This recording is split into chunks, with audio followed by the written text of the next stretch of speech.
سلام تماشابینان گرامی، خلاصه خبرهای مهم 15 ماه تاجیکستان و منطقه را از پایگاه خبری بامداد برایتان پیشکش میکنیم. شروع میکنیم از یک نگاه کوتاه به سرخط خبر مهم روز در این برنامه.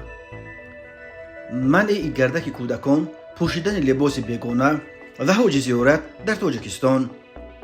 آغاز بررسی پرونده پاره‌خوری رئیس سابق دادگاه ناحیه 5 در دادگاه عالی. ولایت ختلان بار اول در 10 سال اخیر نقشه عسکر جمع‌کنی را اجرا کرد. یک ساکن مشچو امک بچه‌اش را با بیل زده زخمی کرده است. و اکنون تفصیلات خبرها. گردک کودکان در تاجیکستان قانونا منع کرده شد. تغییرات علاوه های مربوط به این از جانب مجلس نمایندگان پلات پایانی پارلمان تاجیکستان روز 8 ماه سال 2024 به قانون تنظیم و جشن و مراسم وارد کرده شد. مقامات گردک را با مقصد تربیت درست کودکان و تامین بخطری آنها در روزهای عید منع کردند. مقامات تاجیکستان از سال 2017 به این طرف تلاش داشتند که گردک را منع کنند و تا امسال در عرفه عید رمضان والدان 10 کودک را به مقامات دعوت کرده از آنها زبانخط گرفتند که عهده‌دار میشوند که در روز عید کودکان خود را به نظارت نمیگذارند. بر اساس تغییرات به قانون تنظیم همچنین تمام معرکه‌های مربوط به سفر حج و عمره در دایره عائله محدود کرده شده. استفاده بیش از 4 ماشین برای گسیل عروس به خانه داماد و واردات، فروش، ترغیب لباس‌ها به فرهنگ ملی بیگانه، اینچنین در جایهای جمعیتی پوشیدن چنین لباس‌ها در تاجیکستان منع کرده می شود. زیر مفهوم لباس‌ها به فرهنگ ملی بیگانه، مقامات تاجیکستان در اصل حجاب و دیگر لباس دینی زنانه را در نظر دارند.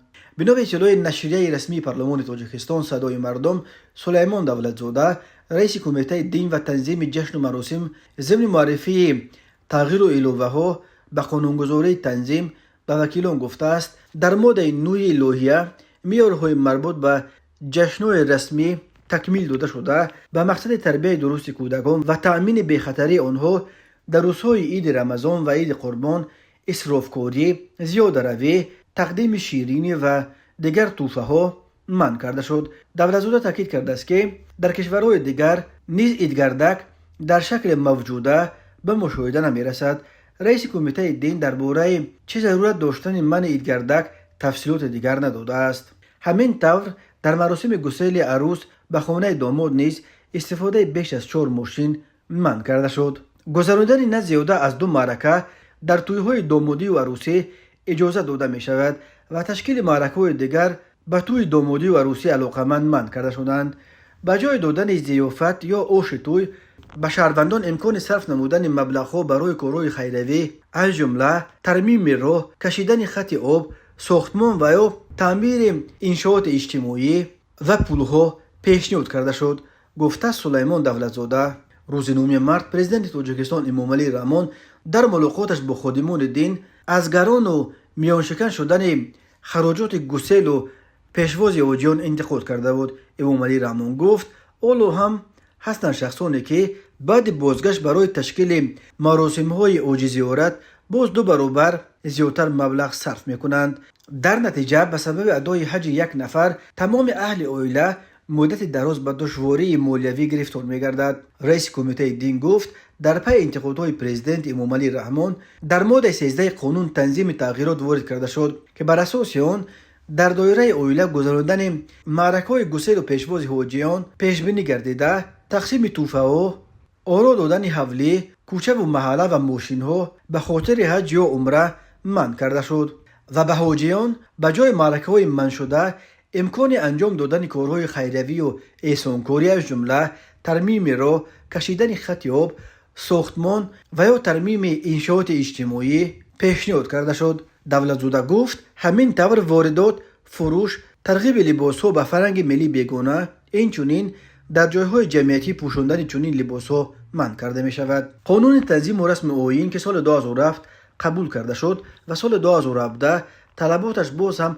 شدیدتر کرده شد، از جمله قانون‌های عجیب الغریب قبول شده در تاجیکستان است که در مطبوعات بین المللی همیشه به باد مسخره کشیده می شود. حامیان حقوق نیز این قانون را یک علامت برجسته دخالت مقامات به حریم حیات شخصی مردم و نقض حقوق و آزادی‌های انسانی شهروندان تاجیکستان می‌نامند. دادگاه عالی تاجیکستان به بررسی پرونده جنایتی رئیس سابق سود ناحیه 5 ولایت ختلان عبدالرحمانزاده بختیار آغاز کرده است.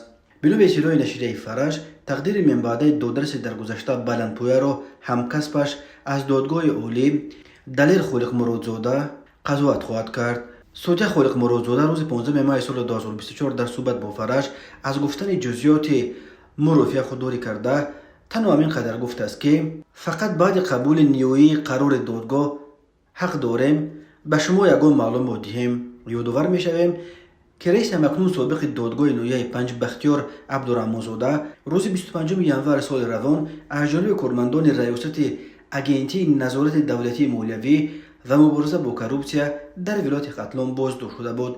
پرزیدنت تاجیکستان امامعلی رحمان روز 3 ینور سال 2024 عبدالرحمانزاده را بنا به صادر نمودن کرداری که شأن و اعتبار سودیا را پس میزند از وظیفه آزاد کرد. این عبارت در فرمانهای پرزیدنت معمولا وقت استفاده می شود که سودیاها برای یگان عمل کروپسیونی اساساً برای گرفتن پوره به دست افتاده باشند. فرج روز 26 ینور الکی یک روز بعد به دست افتادن عبدالرحمانزاده خبر داده بود که او از جانب ریاست ولایتی اگنتی نظارت دولتی مالیوی و مبارزه با کروپسیا بازداشت شده به گرفتن 122,000 سومونی در چند حالت عیبدار می شود. بنا به اطلاع منبع نشریه اگنتی مبارزه با کروپسیا، بازداشت رئیس دادگاه ناحیه 5 عبدالرحمانزاده نصف روزی 25 ینور در اتاق کاریش به وقوع پیوست. او را شب در بازداشتگاه ریاست مبارزه با کروپسیا ولایت ختلان نگاه داشته صبح 26 ینور به شهر دوشنبه انتقال دادند. گفته بود این منبع بختیار عبدالرحمانزاده سال 2018 رئیس دادگاه 5 تعیین شده بود. او از آن پیش به حیث دادرس در دادگاه ناحیه فردوسی شهر دوشنبه کار میکرد. دادگاه‌های تاجیکستان از نهادهای اعظم فساد زده در این کشور به شمار میروند. کارافتادگان میگویند بدون دادن پوره حل کردن یگان مشکل در دادگاه‌های تاجیکستان به یک امر تقریبا ناممکن تبدیل یافته است. تماشابینان عزیز، یادآور میشویم خلاصه مهمترین اخبار تاجیکستان را از پایگاه خبری بامداد تماشا دارید. برنامه را ادامه میدهیم. ولایت ختلان روز 14 ماه سال 2024 نقشه دعوت بهاری به خدمت حتمی حربی در صف قوه‌های مسلح تاجیکستان را پره و پیش از مهلت بود کرد. در این باره خدمات مطبوعات رئیس ولایت خبر داد. در اطلاع تاکید شده است که در 10 سال آخر این بار اول است که نقشه دعوت در این بزرگترین ولایت تاجیکستان پیش از مهلت اجرا می شود. خدمات مطبوعات رئیس ولایت ختلان گفت 4 ناحیه وخش، فرخار، مومن آباد و خراسان الکی در روز اول دعوت بهاری یعنی 1 اپریل از جنبست این معرکه گزارش دادند. در دوام ماه اپریل و تا 14 مای معرکه دعوت به صف قوه‌های مسلح در باقی 21 شهر و ناحیه‌های دیگر ولایت ختلان نیز پوره جنبست کرده شد. موسم بهاری دعوت به صف قوه‌های مسلح تاجیکستان 1 اپریل آغاز یافت و تا 31 مای دوام می‌کند. ولایت مختار کوهستان بدخشان و 5 ناحیه وادی رشت الکی در همان روز اول 1 اپریل از اجرای نقشه‌هایشان حساب دادند. وزارت مدافع قبلا خبر داد که در ماه اول دعوت بهاری نقشه دعوت در سراسر جمهوری 70% اجرا شده است. سال گذشته 2023 در هر دو موسم دعوت بهاری و تیرماهی نقشه عمومی در جمهوری اجرا نشده بود. هر موسم دعوت به ارتش در تاجیکستان همراه با شکایت‌ها از ابلاغ و یا احاطه‌گیری جریان می‌گیرد. ابلاغ یک شیوه اصلا غیر قانونی است که کارمندان کمیساریات‌های حربی و مقامات محلی جوانان سن سال دعوتی را در کوچه بازها دستگیر کرده به خدمت می‌فرستند. در بسیار موارد خویش و تبار جوانان ابلاغ شده تنها بعد چند روز خبر می‌یابند که نزدیکان گم شدهشان را به ارتش بردند.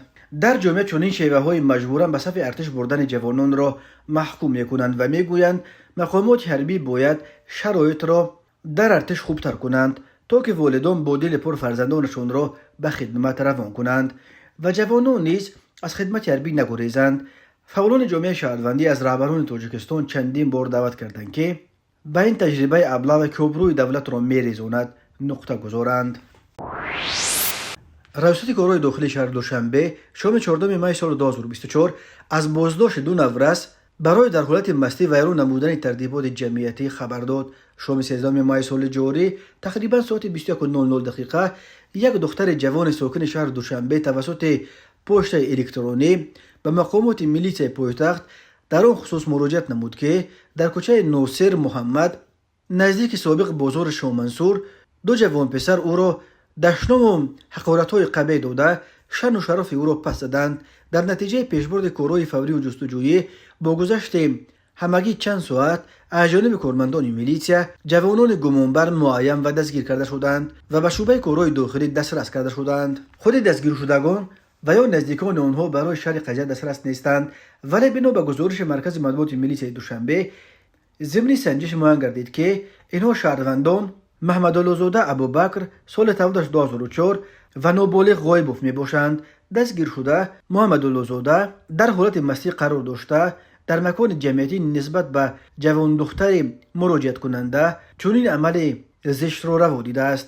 вобаста ба ҳолати мазкур нисбат ба муҳаммадуллозода طبق طلبات ماده 463 کودکس حقوق ویرانکنی معمولی جمهوری تاجیکستان برای در جایهای جمعیتی نوشیدن مشروبات اسپریتی پروتکل معمولی ترتیب داده شده جریمه بندی کرده شد. همزمان برای دغلانه ویران نمودن ترتیبات جمعیتی نسبت به نامبرده طبق طلبات ماده 460 مای دوباشی و نسبت والدان نابالغ غایبوف طبق طلبات ماده 90 کودکس حقوق ویرانکنی های معمولی جمهوری تاجیکستان پروتکل معمولی ترتیب داده شده برای اندیشیدن چاره‌های دخلدار قانونی به دادگاه ارسال کرده شدند. به والدان غایب و نابالغ طبق ماده 90 برای خنک نظری در تربیت فرزند تا 360 سامانی جریمه تهدید می‌کند، ولی محمدالله‌زاده را برای میده‌باشی می‌توانند جریمه و یا تا 15 شبانه روز حبس کنند. کاربران در زیر این خبر با ذکر سال تولد ابوبکر محمدالله‌زاده که 2004 است از آن اظهار نگرانی کردند که سن سال آنهایی که شراب می نوشند خیلی جوان شده است. در جامعه اکثر مسلمان تاجیکستان نوشیدن مشروبات همچون یک عمل ناخوب و زاینده جرم و جنایت‌های دیگر محکوم کرده می شود. سالهای اخیر حجم استعمال مشروبات در کشور خیلی کاهش یافته است، ولی همچنان تقریبا هر روز درباره در حالت مستی دست به یگان قانونشکنی زدن شهروندان یا دچار صدمه شدن رانندگان مست خبرها به دست می رسند. در نتیجه گذراندن چهاربیون اپراتیوی جستجویی از جانب کارمندان میلیسیا مرد 47 ساله ساکن نویه مشجا با گمان قصدن رسانیدن ضرر وزنی و سلامتی دستگیر کرده شد. گمان بر شونده 1 مای سال 2024 تخمین ساعت 13:30 هنگامی در خانه استقامتی پسر عمکش مرد 35 ساله ساکن نویه مذکور قرار داشتنش با جنگ و جنجال نموده بعداً با بیل یک مرتبه به سر نامبرده زده است. در نتیجه جبر دیده جراحت‌های جسمانی برداشته در بیمارخانه بستری گردیده است. موافق خلاصه تشخیص سودی طبی جراحت برداشته جبر دیده همچون ضرر وزنی به سلامتی منسوب می باشد. اوید به این حادثه نسبت گمان برشونده پرونده جنایتی با ماده قسم 1 ماده 112 کودکس جنایتی جمهوری تاجیکستان آغاز گردیده تفتیشات ادامه دارد. به شعبه وزارت کارهای داخلی دو در نویه سینا با عریضه مرد 41 ساله ساکن نویه رودکی مراجعت نموده است که سال 2022 مرد 44 ساله ساکن نویه شهرنو با راه فریب به باوریش در آمده خود را صاحبکار موفق معرفی نموده از او $20,000 امریکایی گرفته وعده داده است که در نویه شهرنو یک خانه استقامتی از بنای نوبنیاد گرفته می‌دهد. همین طریق بار دوم ماه دکبر سال 2023 با بهانه پیش بردن تجارت از او $14,000 امریکایی و یک عدد автомашин تمغه لکسوس را که ارزشش $25,000 امریکایی را تشکیل میدهد گرفته وعده داده است که بر عوض مبلغ‌های او به او 200 متر مربع انشاءات غیر منقول یور رسون را در شهر ترسونزاده گرفته میدهد، اما نامبرده تا حال وعده‌اش را اجرا نکرده با این کردارش به جبر دیده به مبلغ $59,000 امریکایی ضرر کلان مادی رسانیده است. اینچنین ضمن برگزار نمودن چهاربینی اپراتیوی جستجویی از جانب کارمندان میلیسیا مرد 34 ساله ساکن شهر دوشنبه با گمان صادر نمودن کردار قلابی دستگیر کرده شد. گمان برشونده ماه اکتبر سال 2023 با راه فریب به باوری مرد 38 ساکن پایتخت در آمده از او یک عدد автомашин تمغه BMW را به مبلغ 190,000 سومونی خریداری نموده وعده داده است که مبلغش را در مدت 1 ماه به پورگی برمیگرداند، اما وعدهش را تا حال اجرا نکرده است. نسبت گمان برشونده پرونده جنایتی با قسم 4 ماده 247 کودکس جنایتی جمهوری تاجیکستان آغاز کرده شده تفتیشات ادامه دارد. تماشابینان عزیز و گرامی، این بود مرور به خلاصه چند خبر مهم امروز تاجیکستان. خبر و گزارش های بیشتر از تاجیکستان و درباره تاجیکستان و اطراف آن را در سامانه پایگاه خبری بامداد در این نشانه پیگیری نمایید: www.bamdad.com. خوش باشید.